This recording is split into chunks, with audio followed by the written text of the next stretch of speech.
नमस्कार, आप सभी का स्टडी कॉपीज पे स्वागत है। आशा करते हैं आप लोग अच्छे तरीके से पढ़ाई कर रहे होंगे। यहाँ पे हम बात करेंगे आरओ 2023 के बारे में। जैसा कि आपको पता है कि भाई स्टे वगैरह तो लगा दिया गया, ठीक है। इलाहाबाद हाई कोर्ट ने कहा कि मजे काटो, अभी तुम स्टे हम लगा रहे हैं। अब इस स्टे लगने के बाद क्या होने वाला है, मतलब जो आयोग है उसने क्या तर्क रखे हैं और कितने बेहुदा तर्क रखे हैं और किस तरीके से हाई कोर्ट ने क्वेश्चन पूछा है, सारी चीज़ें हुई हैं। और किस तरीके से आयोग ने ये बताया कि भाई 42% ओबीसी को हमने सिलेक्शन दिया है 419 सीटों में। और क्या होगा जिन लोगों का सिलेक्शन हो चुका है, ज्वाइनिंग ले चुके हैं, उनके साथ क्या होगा, क्योंकि किसी के साथ अन्याय नहीं होना चाहिए। तो यहाँ पे देखिए जो मामला है ना, कि ये आप देख सकते हैं, ये कोर्ट आर्डर है, मैंने टेलीग्राम पे डाल दिया है। टेलीग्राम पे कुछ वगैरह चलते रहते हैं, तो टेलीग्राम ज्वाइन कर लो, डिस्क्रिप्शन में लिंक है, वहाँ पे लगातार हम अपडेट भी देते रहते हैं। अब यहाँ आप 11 नंबर पॉइंट देख सकते हैं कि be accordingly entertain this appeal and further provide that the selection and appointment shall remain in abeyance till the next data listing. However, those who have already joined, they shall remain unaffected by this order. मतलब कहने का ये है कि जब तक final order नहीं आएगा, जिन लोगों ने ज्वाइनिंग ले ली है उनके साथ कोई भी छेड़खानी नहीं की जाएगी, अपना नौकरी वोकरी करते रहेंगे, इसमें कोई दिक्कत की बात नहीं है। अगली आपकी सुनवाई 12 मई 2026 को है और अभी सुनवाई स्टार्ट होगी, बहुत सारी सुनवाई होंगी, सारा चीज़ चलता रहेगा, क्योंकि आयोग अपने मूड में है। आयोग कह रहा है कि देखो हम मानने वाले नहीं हैं, लेकिन ऐसा है कि आयोग जो है अपने ही खोदे हुए गड्ढे में गिर चुका है, इतना मान के चलिए।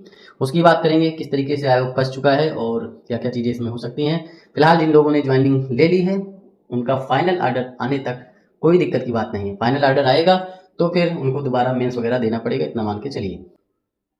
अब देखिए आयोग का जो तर्क था, आयोग से जब क्वेश्चन पूछा गया, इलाहाबाद हाई कोर्ट के जो जज थे उन्होंने कहा देखो ऐसा है कि तुमने जो प्रीलिम्स एग्जाम हुआ, ठीक, उसके बाद जो रिजल्ट आया उसमें जो जनरल कैटेगरी के लड़के थे, मतलब जनरल में सभी आते हैं, ओबीसी एसटी सब लोग फॉर्म डालते हैं, जनरल में ऐसा नहीं कि सिर्फ सामान्य वर्ग के ही डालते हैं। तो जो जनरल कैटेगरी कट ऑफ गई है वो जो है कम गई। क्यों गई? ओबीसी एससी एसटी से कम क्यों गई है, ये पूछा उसने। तो आयोग ने ये जवाब दिया कि देखो ऐसा है ना, जो प्रीलिम्स एग्जाम होता है इसमें हम आरक्षण का नियम लागू नहीं करते हैं, इसमें आरक्षण नहीं दिया जाता है। तो यहीं पर आयोग फंस चुका है। यहीं पर जो है जज साहब ने फटकार लगाई कि जब आप कह रहे हैं कि आप जो है प्रीलिम्स एग्जाम में आरक्षण का नियम लागू नहीं करते हैं, तो सबकी कट ऑफ बराबर जानी चाहिए, मतलब जनरल ओबीसी एससी एसटी सबकी बराबर जानी चाहिए। जैसे आप देखते हैं यूपी ट्रिपल एससी का जब भी कट ऑफ आता है तो उसमें दिया रहता है 41 नंबर। 41 नंबर सबकी कट ऑफ चली गई, जनरल की, ओबीसी की, एससी एसटी सबकी। मतलब जो भी वैकेंसी होती है उसका 15 गुना एस्पिरेंट उठा लिए गए और एक कट ऑफ दे दी गई कि इतनी कट ऑफ गई। लेकिन आप जो कर रहे हैं कि भाई जनरल कैटेगरी जैसे है और आपने 1000 पोस्ट निकाली, तो उसमें मान लीजिए उसमें 500 आपकी जो है जनरल की पोस्ट है, ओबीसी की मान लीजिए कि 250 के करीब पोस्ट है, इसी तरीके से एससी एसटी सबकी है। तो जो एस्पिरेंट प्रीलिम्स एग्जाम दे रहा है, जिसके जितने भी नंबर आए उसके हिसाब से आपने जनरल को 15 गुना पास किया, ओबीसी को 15 गुना पास किया मेंस के लिए, एससी एसटी की जो भी सीटें थी उनको 15 गुना पास किया, एसटी को 15 गुना पास किया। तो आप कर तो ये वाला सिस्टम रहे और बता रहे हैं कि मतलब कि हम जो प्रीलिम्स एग्जाम होता है उसमें आरक्षण का नियम नहीं लगाते हैं। तो ये वाला क्या सिस्टम है? ये आरक्षण का नियम ही तो आप लगा रहे हैं प्रीलिम्स में। तो यहाँ पे आयोग बहुत बुरी तरीके से फंस चुका है, क्योंकि जब 500 का 15 गुना लेंगे और जो जनरल में फॉर्म फिल किए हैं उनके नंबर मान लीजिए कि 140 का एवरेज आ रहा है, यहाँ पे 250 पोस्ट थी, 15 गुना आपने उठाया, यहाँ पे जो है लगभग 160 नंबर मान लीजिए आ गया 15 गुना में। तो इनकी कट ऑफ जाहिर सी बात है ओबीसी की ज़्यादा चली जाएगी, ईडब्ल्यूएस की ज़्यादा चली जाएगी। ईडब्ल्यूएस भी इसमें गायब हो गया था। अब जो है आयोग पूरी तरीके से फंस चुका है और आयोग सुबह से जितने भी न्यूज़पेपर थे, हिंदुस्तान, दैनिक जागरण, अमर उजाला, सब में एक चीज़ इसने निकलवा दी कि भाई देखो 42% ओबीसी को हमने सीटें दी हैं। जो भी सीट थी लगभग 419 अभ्यर्थियों का चयन हुआ था, उसमें 176 ओबीसी हैं।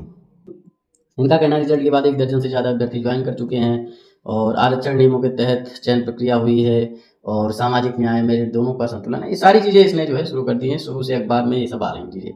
लेकिन मामला यहाँ पे ये नहीं कि 176 ओबीसी को आपने नौकरी दे दी, इतने एससी को दे दी, इतने ईडब्ल्यूएस को दे दी। मामला यहाँ पर ये है कि जो आप रूल रेगुलेशन बनाए हुए हैं वो पूरी तरीके से गलत है। एक तरफ आप कहते हैं कि प्रीलिम्स में हम जो है आरक्षण का नियम लागू नहीं कर रहे हैं, वहीं देखिए जनरल की कट ऑफ कम जा रही है, ईडब्ल्यूएस और ओबीसी की ज़्यादा जा रही है, तो ये आरक्षण का नियम आप लगाए हुए हैं।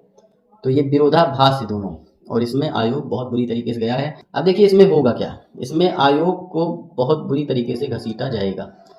यहाँ से हो जाएगा, हाई कोर्ट से हो जाएगा, नहीं सुप्रीम कोर्ट लोग जाएंगे, कोई मानने वाला नहीं है। सबको अपने अधिकार की चिंता होती है और ये सही बात है। तो इसमें होगा यही कि प्रीलिम्स का रिवाइज रिजल्ट आएगा, आयोग को मानना पड़ेगा।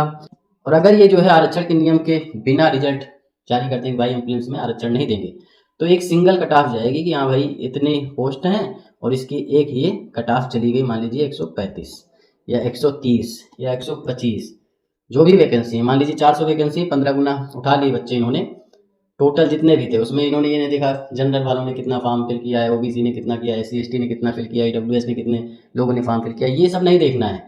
सिंपल सी बात है कि भाई 419 वैकेंसी, उसका 15 गुना करके हमने सभी बच्चों को उठा लिया और एक सिंगल कट ऑफ हमने दे दी कि ये वाली कट ऑफ है। उसके बाद मेंस में जो है तो इससे न्याय भी हो जाएगा और किसी को कोई दिक्कत नहीं होगी, किसी को कोई परेशानी नहीं होगी और मेंस आपका दोबारा होगा। बहुत सारे लोग अंदर होंगे, बहुत सारे लोग बाहर भी हो जाएंगे, ये मान के चलिए। और माइग्रेशन का मामला ये है कि सब विद्यार्थी मांग क्या कर रहे हैं, क्योंकि आयोग जो कह रहा है और जो हो सकता है ये चीज़ें जो मांग कर रहे हैं कि भाई आरक्षण का नियम लागू रहे और माइग्रेशन हो।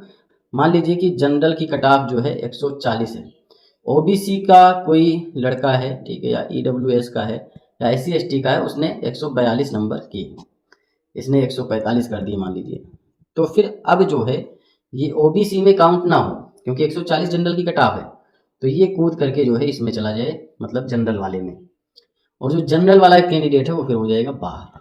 ठीक, ये नुकसान होगा जनरल वाले को, इतना मान के चलिए। ईडब्ल्यूएस वाले ने 142 नंबर किए तो वो कूद कर चला जाएगा जनरल वाले में, ठीक है, और यहाँ की एक सीट फिर ईडब्ल्यूएस की हो गई और फिर जनरल वाला हो जाएगा बाहर। तो ये मामला है और इसीलिए सब मुद्दा उलझा हुआ है। अब इसमें क्या होगा क्या नहीं होगा, जो भी होगा हम अपडेट देते रहेंगे। आप अपनी इस पर क्या राय रखते हैं ये आप कमेंट सेक्शन में जरूर बताइए और टेलीग्राम ज्वाइन कर लीजिए। लगातार पढ़ाई करते रहिए। चैनल को सब्सक्राइब करिए, वीडियो को लाइक करिए, शेयर करिए। मिलते हैं नेक्स्ट वीडियो में। धन्यवाद, थैंक यू, शुक्रिया।